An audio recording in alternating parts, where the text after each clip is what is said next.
In the cabinet meeting, we discussed about the overall series of incidents that have happened in the last few months, including the different IED blasts that took place in Jayante Hills and the IED blast which led to the injury of one lady in Laimukra in Shillong also. We briefed the cabinet on the different aspects of the events that took place in the last 5 days and discussed also about the police operation that took place on 13th early morning. Details were given to the cabinet ministers and the other officials who were there, and based on all those aspects and also based on suggestions that were given by the cabinet ministers, the cabinet has decided to constitute a judicial inquiry under the Commission of Inquiry Act to look into the events that took place on 13th early morning. Apart from this judicial inquiry, the cabinet has also agreed and decided to set up a peace committee which will be chaired by the Honorable Deputy Chief Minister, Shri Preston Tinsong,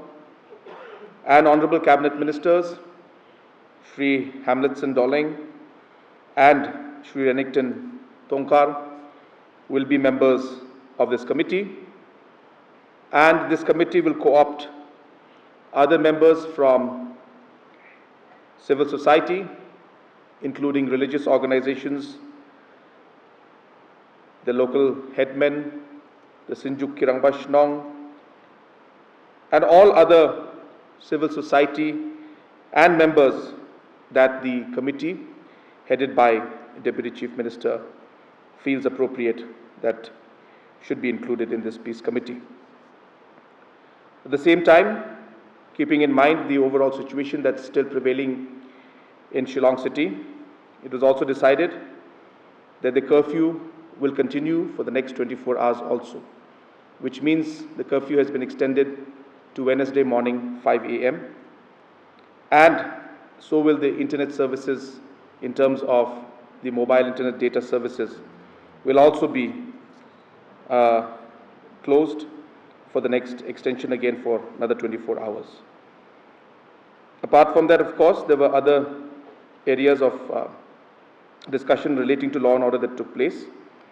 and valuable suggestions came in from the cabinet ministers, and accordingly we have decided that there will be a subcommittee for security and law and order which will be headed by Chief Minister,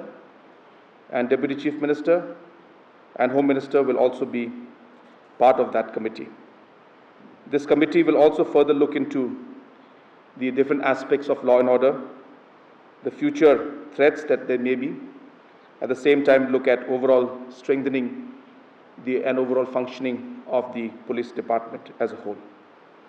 So these were the few decisions that were taken in the cabinet meeting that took place today.